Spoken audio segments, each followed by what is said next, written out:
Assalamualaikum warahmatullahi wabarakatuh. Perkenalkan, nama saya Niken Ayu Aprilia, NPM 2141152. Di sini saya ingin menjelaskan tentang beberapa materi yang terdapat pada pengantar ilmu pendidikan.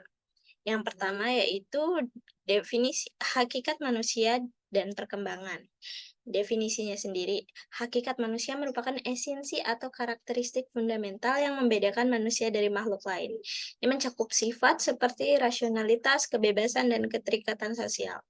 Perkembangan sendiri itu merujuk pada proses bertahap di mana individu mengalami perubahan fisik, kognitif, emosional, dan sosial sepanjang kehidupannya. Dimensi perkembangan manusia, yaitu yang pertama ada fisik, yaitu perkembangan tubuh dan organisme fisik, kemudian dua kognitif, yaitu perkembangan pemikiran, pengetahuan, dan pemahaman, kemudian ketiga ada emosional, yaitu perkembangan aspek perasaan dan emosi individu, yang keempat ada sosial, yaitu perkembangan hubungan dan interaksi dengan orang lain dalam masyarakat. Dimensi hakikat manusia. Yang pertama ada keindividualan, yaitu pribadi yang berbeda dari orang lain. Kemudian ada kesosialan, yaitu ketergantungan kebutuhan pada orang lain. Kemudian ada kesusilaan yang mencakup etika dan etiket. Kemudian ada keberagamaan, yaitu keyakinan ada kekuatan yang mengendalikan seluruh aspek kehidupan di luar kemampuan makhluk hidup di dunia. Kemudian ada intelektual, yaitu mengembangkan wawasan dan iptek, terampil mengomunikasikan pengetahuan dan memecahkan masalah. Kemudian ada produktivitas, yaitu kesanggupan memilih pekerjaan sesuai dengan kemampuan keserasian hidup berkeluarga. Kemudian pandai menempatkan diri sebagai konsumen dan produsen, serta kreatif dan berkarya. Pengembangan dimensi hakikat manusia, yaitu ada dua. Yang pertama dimensi pengembangan yang utuh, dan dimensi pengembangan yang tidak utuh. Dimensi pengembangan yang utuh itu merujuk pada upaya pengembangan manusia yang komprehensif dan holistik, di mana individu mencapai potensi mereka secara optimal dalam berbagai aspek kehidupan. Ini mencakup seperti perkembangan fisik, mental, emosional, sosial, dan spiritual secara seimbang. Kemudian dimensi pengembangan yang tidak utuh, yaitu merujuk pada ketidakseimbangan atau ketidakoptimalan dalam perkembangan manusia, di mana satu atau beberapa aspek kehidupan manusia mengalami keterbatasan atau hambatan. Ini disebabkan oleh faktor internal seperti kurangnya keterampilan atau kurang dalam pemahaman diri, atau faktor eksternal seperti lingkungan yang tidak mendukung dan tekanan sosial. Teori perkembangan manusia, yaitu ada teori Piaget, yang menekankan tahapan pengembangan kognitif dari masa kanak-kanak hingga dewasa. Kemudian teori Erikson, yaitu memperhatikan konsep tahap perkembangan psikososial sepanjang kehidupan. Kemudian ada teori Freud yang fokus pada perkembangan kepribadian dan struktur psikodinamik. Pengaruh lingkungan. Lingkungan termaksud keluarga, sekolah, budaya, memiliki dampak signifikan pada perkembangan manusia. Interaksi dengan lingkungan mempengaruhi perkembangan fisik, kognitif, emosional, dan sosial individu. Kesimpulannya, hakikat manusia dan perkembangan merupakan konsep yang saling terkait dan penting dalam memahami individu dan masyarakat. Proses perkembangan manusia terus berlangsung selama hidup individu dan dapat diarahkan dan dikembangkan melalui pengaruh lingkungan dan pendekatan teori yang tepat.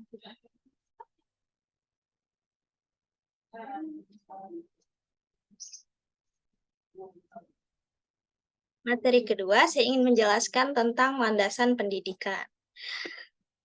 Landasan pendidikan adalah konsep-konsep dasar yang menjadi pijakan dalam menyusun dan mengembangkan sistem pendidikan. Landasan ini memberikan arah dan tujuan yang jelas, serta kerangka kerja yang mendasari proses pendidikan. Pentingnya memahami landas pendidikan adalah untuk memastikan bahwa pendidikan yang diberikan sesuai dengan nilai-nilai, kebutuhan, dan tujuan yang ingin dicapai oleh masyarakat dan negara. Yang pertama ada landasan filosofis. Landasan filosofis adalah konsep dan prinsip dasar yang berasal dari pemikiran filsafat yang mendasari sistem pendidikan. Contoh tokoh filosofis itu ada John Dewey, itu pendidikan progresif, dan Paulo, pendidikan kritis. Implementasinya yaitu seperti kurikulum yang dirancang berdasarkan teori pendidikan tertentu. Metode pengajaran yang mengutamakan pemikiran kritis dan refleksi. Kemudian ada landasan psikologis. Landasan psikologis pendidikan adalah prinsip dan teori psikologis yang digunakan untuk memahami proses belajar dan perkembangan individu. Teori-teori psikologis yaitu salah satunya teori belajar konstruktivis yang misalnya Jean Piaget menekankan bahwa anak-anak membangun pengetahuan melalui interaksi dan lingkungan mereka. Penerapannya seperti pengelolaan kelas, strategi pembelajaran yang disesuaikan dengan tahap perkembangan siswa. Kemudian ada landasan sosiologis. Landasan sosiologis yaitu adalah aspek-aspek sosial yang mempengaruhi pendidikan, termasuk hubungan antara sekolah dan masyarakat. Pengaruh masyarakat itu seperti budaya, nilai-nilai, norma sosial yang mempengaruhi kurikulum dan metode pengajaran. Konsep-konsep penting dalam sosiologis itu seperti ada sosialisasi, sertifikasi sosial, dan mobilitas sosial. Kemudian ada landasan kultural. Landasan kultural adalah dasar-dasar pendidikan yang berhubungan dengan budaya, tradisi, nilai-nilai yang berkembang dalam masyarakat. Pengaruh budaya itu seperti bagaimana pendidikan disusun dan diterapkan, termasuk nilai-nilai yang diajarkan, bahasa pengantar, dan aktivitas pendidikan.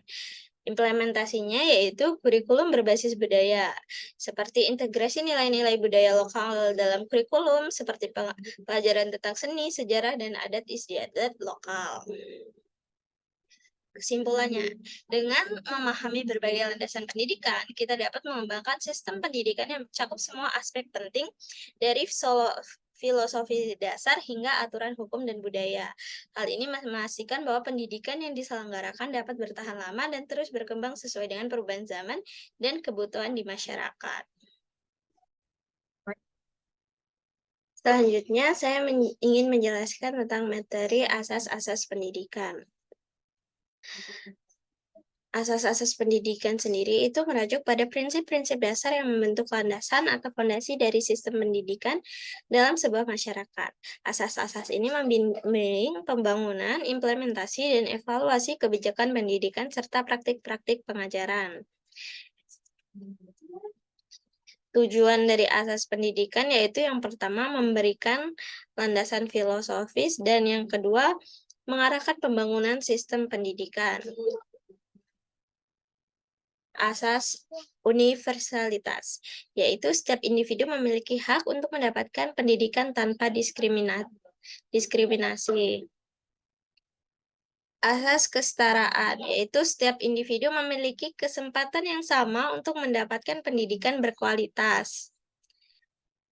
Kemudian ada asas kemandirian, yaitu pendidikan harus mendorong pengembangan kemampuan berpikir kritis dan mandiri. Kemudian ada asas pembelajaran sepanjang hayat, yaitu pendidikan tidak hanya terjadi di sekolah, tetapi sepanjang kehidupan. Kesimpulannya yaitu asas-asas pendidikan merupakan fondasi penting bagi pembangunan individu dan masyarakat. Implementasi asas-asas ini penting untuk menciptakan sistem pendidikan inklusif dan berkeadilan.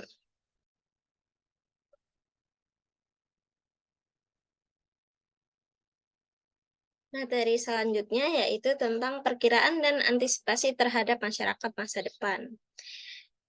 Yang pertama, definisi dari perkiraan. Perkiraan adalah proses atau kegiatan untuk membuat prediksi atau estimasi tentang apa yang mungkin terjadi di masyarakat di masa depan berdasarkan data dan informasi yang tersedia pada saat ini. Contoh perkiraan seperti pertumbuhan populasi, teknologi pendidikan, tren sosial budaya, dan lain-lain.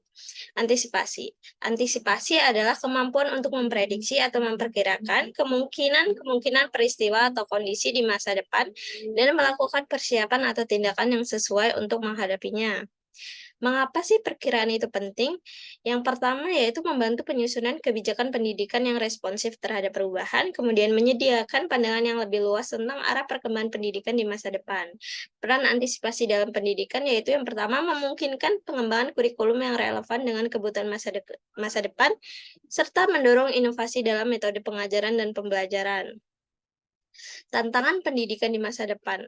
Tantangan pendidikan yang dihadapi di masa depan yaitu seperti perubahan teknologi, demografi, sosial budaya, dan lain-lain. Peran antisipasi dalam menghadapi tantangan adalah yang pertama membantu mengidentifikasi kemudian memberikan solusi dan strategi yang sesuai. Strategi antisipasi dalam pendidikan yaitu yang pertama, pelatihan guru dalam teknologi pendidikan, kemudian pengembangan kurikulum yang menekankan keterampilan abad ke-21, serta kolaborasi dengan pemangku kepentingan. Kesimpulannya, perkiraan dan antisipasi penting dalam pendidikan untuk menghadapi tantangan masa depan. Perlu adanya strategi yang tepat untuk mengimplementasikan perkiraan dan antisipasi dalam konteks pendidikan.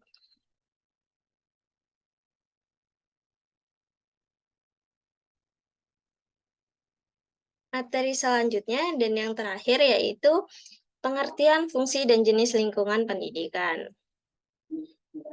Definisi dari lingkungan pendidikan sendiri yaitu lingkungan pendidikan merujuk pada semua faktor fisik, sosial, dan psikologis yang mempengaruhi proses pembelajaran dan pengajaran. Elemen-elemen lingkungan pendidikan itu seperti ruang fisik, interaksi sosial, kebijakan sosial, budaya sosial, dan lain-lain. Fungsi lingkungan pendidikan yang pertama menciptakan suasana belajar yang optimal, yang kedua memfasilitasi interaksi sosial, kemudian yang terakhir yaitu mendorong pengembangan diri. Jenis-jenis lingkungan pendidikan. Yang pertama ada lingkungan fisik. Lingkungan fisik merupakan aspek lingkungan yang pendidikan yang mencakup infrastruktur dan fasilitas fisik. Contoh lingkungan fisik yaitu ruang kelas, perpustakaan, laboratorium, taman bermain, fasilitas olahraga, dan lain-lain. Peran lingkungan fisik yaitu memberikan tempat yang nyaman dan aman untuk belajar dan berinteraksi. Kemudian yang kedua ada lingkungan sosial. Definisi lingkungan sosial merupakan aspek lingkungan pendidikan yang melibatkan interaksi antara individu-individu dalam komunitas pendidikan. Contoh lingkungan sosial seperti interaksi antara siswa, guru, staf sekolah, orang tua, dan komunitas lokal. Peran lingkungan sosial itu mendorong pembentukan hubungan sosial positif, kolaborasi, dan dukungan sosial. Kemudian ada lingkungan psikologis. Lingkungan psikologis merupakan aspek lingkungan pendidikan yang mencakup kebijakan, norma, dan budaya sekolah. Contoh lingkungan psikologis yaitu seperti kebijakan sekolah, budaya sekolah, nilai-nilai yang dianut, sikap terhadap pembelajaran, dan lain-lain. Peran lingkungan psikologis yaitu menciptakan iklim belajar yang mendukung, mempromosikan pengembangan diri, dan memfasilitasi perubahan perilaku. Kesimpulannya, lingkungan pendidikan meliputi aspek fisik, sosial, dan psikologis yang mempengaruhi proses belajar dan pengajaran. Lingkungan pendidikan yang baik dapat meningkatkan motivasi, keterlibatan, dan hasil belajar siswa.